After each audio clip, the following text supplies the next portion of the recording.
Hey, this is Charlotte over at Gamers Hunt, and today is Sunday, which is typically our Commander Day. But during this time of isolation, I've had people send in their deck lists so we can take a look at what you guys have been brewing up. And today is brought to you by Charlie. If you have one that you would like to send in, send it to us at gamershunt@gmail.com. You can just whip out your phone and take a video that way.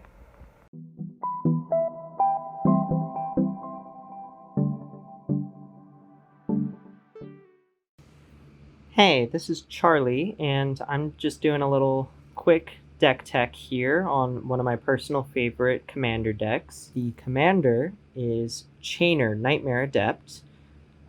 He is a human minion for 2 generic, a black and a red. He is a 3/2, and he reads, discard a card. You may cast a creature card from your graveyard this turn. Activate this ability only once each turn. Whenever a non-token creature enters the battlefield under your control, if you didn't cast it from your hand, it gains haste until your next turn. So this deck is a pretty simple Reanimator deck that just seeks to put creatures in the graveyard and take them out for big value without having to spend a lot of mana. And Chainer's first ability helps to get them in there, and Chainer's second ability helps to get them swinging the first turn they come out. So to start, I'm going to go over a few of the creatures that you want to revive.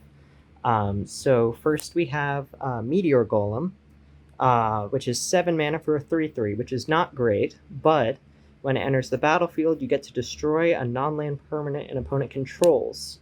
This is a very powerful effect if you can do it multiple times by sacrificing it and bringing it back with Chainer's ability or a different card. However you can get this back out onto the board, it's a very good repeatable effect. Next we have Massacre Girl. Mine happens to be Japanese, completely by accident.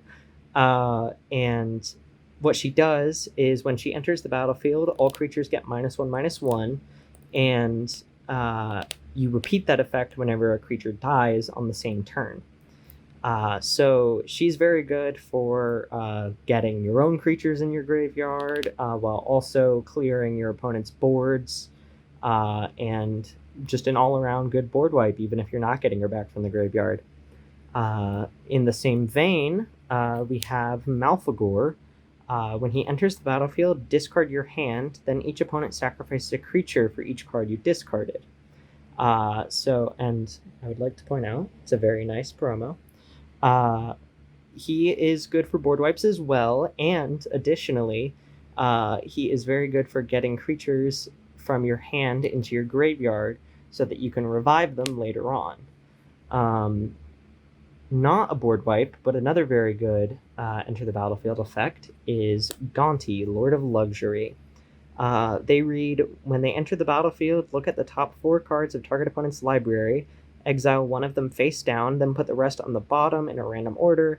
For as long as that card remains exiled, you may look at it, you may cast it, and you may spend mana as though it were mana of any type to cast it. This is just a generally pretty powerful enter the battlefield effect. Not much more to say about that. Next, we have Noxious Gearhulk, which is very similar to Meteor Golem. When it enters the battlefield, you may destroy another target creature. If a creature is destroyed this way, you gain life equal to its toughness. Life gain is also a very important thing in this deck. You're going to be paying life for many different effects. You're in red and black, so that only makes sense. And also you get to get rid of a creature, so that's very handy. Next, we have Anarchist, which is a card I think a lot of people don't know about. When it enters the battlefield, you may return target sorcery card from your graveyard to your hand. This is a pretty rare effect for a red card. It's a steep 5 mana, but you're rarely going to be paying that. And it helps you to get back your different Reanimator cards that happen to be sorceries. Next, we have Grey Merchant of Asphodel, who reads, when he enters the battlefield, each opponent loses X life, where X is your devotion to black. You gain life equal to the life lost this way.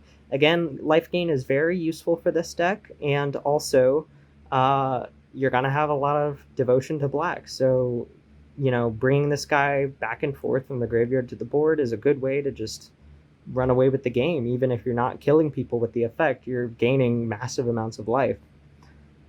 Similar, there is Flayer of the Hatebound, who has Undying, which is pretty good.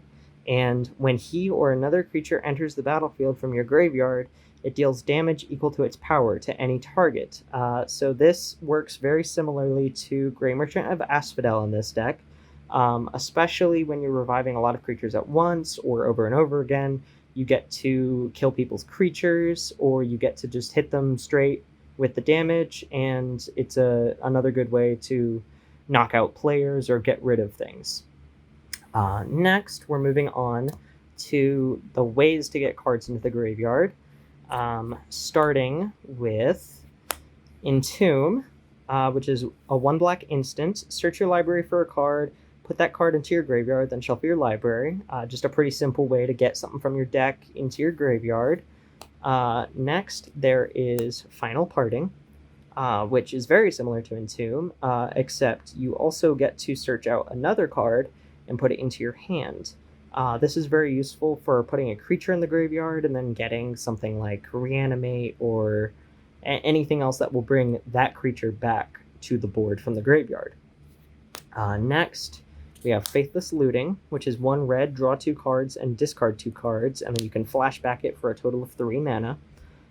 This is not only just a pretty good value card, it also lets you get cards into the graveyard very quickly, which, as I've mentioned, is very important. Next, there is Stitcher Supplier, which is 1 black for a 1/1. When it enters the battlefield or dies, put the top 3 cards of your library into your graveyard. The dying effect is also very important here because this deck, while it is a Reanimator deck, is also somewhat of an Aristocrats deck, where creatures will die very frequently, including Stitcher Supplier. Next, we have Doom Whisperer, which is also, I might note, a good Reanimator target itself. It is 5 mana for a 6/6 with Flying and Trample, and you can pay 2 life to Surveil 2, which is looking at your top 2 cards and choosing to put some of them into your graveyard if you want. This fills up the graveyard. It is also just a big demon as it happens, and also has some of my favorite art. A lot of hands there. Next, we have Cathartic Reunion, which is 2 mana. As an additional cost to cast it, discard 2 cards, draw 3 cards. This is good card advantage, technically, and it lets you get 2 creatures into the graveyard, or just get cards you don't want out of your hand. Next, we have Gravebreaker Lamia, which is the same as Unearth, except it's 5 mana for a 4/4 with lifelink, and spells you cast from your graveyard cost 1 less to cast, which is very important with Chainer, because Chainer says you're casting the cards from your graveyard. Next, we have Gyrereach Sanitarium, which is just a colorless land, but it lets you pay 2 mana and tap it to have each player draw a card, then discard a card. This is good for cycling through your deck, getting cards in your graveyard, and because it happens to all of your opponents, you can either do it as a political move, or you can screw someone over by making them discard cards when they don't want to. Next, there's Bury Alive, which is pretty simple. It's almost the same as Unearth, but 3 times. You search for up to 3 creature cards and put them into your graveyard, then shuffle. Not much to say about that, other than I also really like the art here. Next, we have Stinkweed Imp, which is just a good blocker if you want to reanimate it, but the important part of it is that it has Dredge 5, which is, instead of drawing a card, you can choose to put 5 cards from the top of your library into your graveyard. 5 is a very high number for Dredge, so that's a very good card to just, stick in your graveyard, whether you discard it with Chainer or otherwise, or if it dies. Finally, there's Thrill of Possibility, which is very similar to Cathartic Reunion. It's 2 mana. As an additional cost, discard a card, draw 2 cards. So it's kind of just a toned down version of Cathartic Reunion, except you only have to discard 1 card. It's also important that it is an instant speed, Things like this are just good on average, way better than sorceries. It feels pretty good to do this on an end step. Next, we go to the ways to get cards out of the graveyard, starting with Phyrexian Delver, which is 5 mana for a 3/2. When it enters the battlefield, return target creature card from your graveyard to the battlefield. You lose life equal to its converted mana cost.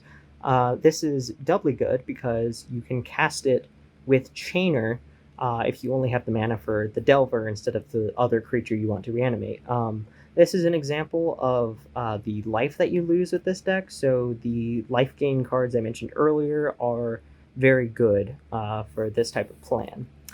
Next, we have Blood for Bones, which is 4 mana as an additional cost to cast this spell, sacrifice a creature, return a creature card from your graveyard to the battlefield, then return another creature card from your graveyard to your hand. Now, this is good for 3 reasons. The first being the cost is to sacrifice a creature. You want your creatures dying pretty much all the time. Second, you get to return a creature card from your graveyard to the battlefield. That's exactly what the deck wants to do.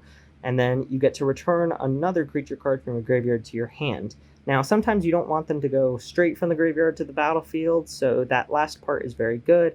And even if you would want it to go to the battlefield, you still get to get it into your hand, which means you can just get it there later. Next, we have Animate Dead, which has an amazing amount of text on it. But essentially what it does is it's an enchantment, and it brings a creature back from the graveyard to the battlefield with this attached to it. And just as a little bit of a drawback, the creature gets -1/-0.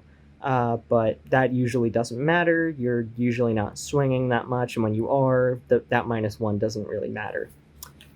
Next, we have Dread Return, which is 4 mana, return target creature card from your graveyard to play, and has flashback, sacrifice 3 creatures. So the first part, it's obvious, you just want creatures coming from the graveyard to the battlefield. The flashback is also good because, 1, it's flashback. You can discard this with Chainer or something else, and then cast it later for the flashback cost. And the flashback cost happens to be sacrificing 3 creatures, which plenty of creatures in this deck want to die, so that's good for that as well. Next, we have Necromancy, which also has an ungodly amount of text on it, but is virtually the same as Necromancy, except it's 3 mana. You can cast it with Flash, and it doesn't give it -1/-0.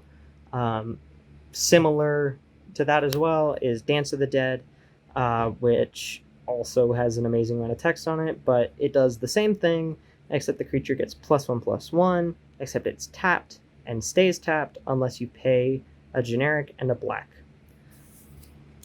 Alright, then we have Reanimate, which is just 1 black.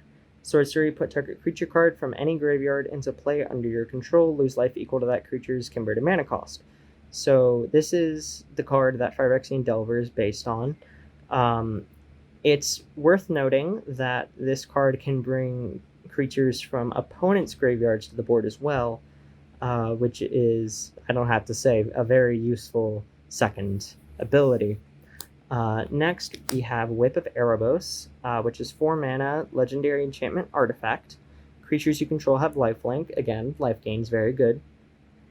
Second, you can pay 2 and 2 black and tap it. Return target creature card from your graveyard to the battlefield. It gains haste. Exile it at the beginning of the next end step. If it would leave the battlefield, exile it instead of putting it anywhere else. Now, that last clause there is somewhat of a bummer with this deck. This is sort of a last-ditch effort. You don't usually want to be reanimating your creatures with this, since they end up in exile instead of the graveyard. But it always feels good to have a repeatable effect like this on the board, and it ends up just being gravy compared to the lifelink portion. Getting into the more exciting Reanimator, we have Living Death, 5 mana sorcery. Each player exiles all creature cards from his or her graveyard, then sacrifices all creatures he or she controls, then puts all cards he or she exiled this way onto the battlefield. Now, this is a good board wipe, and it activates death triggers, And additionally, it gets all your creatures from your graveyard back onto the battlefield. So you get all of your death triggers and you get all of your ETB triggers. It is worth noting that that can happen for your opponents as well, but 9 times out of 10, you're going to be in a safe position to cast this card. Next, we have Rise of the Dark Realms, which is a whopping 9 mana. Put all creature cards from all graveyards onto the battlefield under your control. That's a lot of mana, but it's a very powerful effect. You get not only your creatures from your graveyard, but you get everyone else's as well. This is very good with things like Flayer of the Hatebound or Grey Merchant of Asphodel, since chances are, your opponent's creatures will probably have some black in them, and Flayer of the Hatebound doesn't count them coming from their graveyard, but it will count all of yours coming in from Rise of the Dark Realms. Now, Rise of the Dark Realms is a lot of mana, and so is a lot of the cards in this deck, so ramp is pretty important, but that's difficult to do in Rakdos without the help of some artifacts. So for that, you have Thran Dynamo, which is 4 mana, tap, add 3 to your mana pool. Pretty simple. Rakdos Signet. Signets don't really need explanation. It's just, straight ramp. Next we have Gilded Lotus, which is 5 mana, tap, add 3 mana of any one color. That's also important to note because a lot of the demons and stuff in this deck tend to have lots of black in their mana cost, so you're going to need a lot of black mana usually. Next we have Soul Ring. Don't really need to talk about that. It's in everything. Commander Sphere, same deal. Cryptghast, which is 4 mana for a 2/2 with Extort. And whenever you tap a swamp for mana, add black to your mana pool. This just doubles all of your swamps, and the Extort just happens to also be a pretty decent effect. Then we have Darksteel Ingot and Felwar Stone, which both basically do the same thing. They're a small amount of mana for 1 mana. They both make colored mana, which is an important part. But, just straight artifact ramp. Now for one that isn't an artifact, we have Crypt of Agadim. It enters the battlefield tapped. Tap, add 1 black to your mana pool, or pay 2 and tap it, add black to your mana pool for each creature card in your graveyard. Most of the creatures in this deck are black, so you most of the time will be getting quite a bit of black mana out of this. Then we have Ashnod's Altar, which is 3 mana for an artifact that lets you sacrifice a creature to get 2 colorless to your mana pool. Now, this is both ramp and a very good way to sacrifice your creatures and get death triggers. In that same vein, but out of the ramp vein, we have Viscera Seer, which is 1 black for 1/1 that lets you sacrifice a creature to scry 1. Just a pretty good sacrifice outlet that also lets you sort through your deck a little bit. Next, we have Altar of Dementia, which is 2 mana, sacrifice a creature. Target player puts a number of cards equal to that creature's power from their library into their graveyard. You can do this to yourself. You can do this to opponents. Either way, you're sacrificing creatures, getting things in your graveyard, all the stuff that this deck wants to do. Finally, in the sacrifice outlets, we have Goblin Bombardment, which is 2 mana for an enchantment. Sacrifice a creature. Goblin Bombardment deals 1 damage to target creature or player. That's not a very high amount of damage, but when you're just trying to get creatures back and forth from the board to the graveyard, it feels pretty good to just ping things every now and then, get rid of some mana dorks. Finally, another issue with this deck is that since Chainer's ability is discard a card, while your graveyard is a second hand for you, it ends up draining your hand pretty quickly, so regaining some card advantage is vital. For that, we have Erebos, God of the Dead. Mine happens to be Japanese. But the important effect that he has is you can pay 1 and a black and pay 2 life to draw a card. He also prevents your opponents from gaining life, which is just a pretty useful ability, especially when you're trying to kill them with damage. You don't want them, gaining infinite life or enough life that you can't kill them. Next, we have Corpse Augur. 4 mana for a 4/2. This is a creature that wants to die. When it dies, you draw X cards and lose X life, where X is the number of creature cards in target player's graveyard. That target player will usually be you. This will easily refill your hand after a good reanimation session. And it itself is a reanimator target. So pretty decent card there. Next, we have Knight's Whisper, which is just a simple 2 mana sorcery. You draw 2 cards and lose 2 life. Just a pretty good all-around black draw card. Finally, we have Phyrexian Arena, which is a 3 mana black enchantment. At the beginning of your upkeep, you draw a card and lose 1 life. This is just an extra card every turn, and you're losing life, which helps with your later on life gain. So that's all the cards I wanted to show from my Chainer deck. I hope you enjoyed.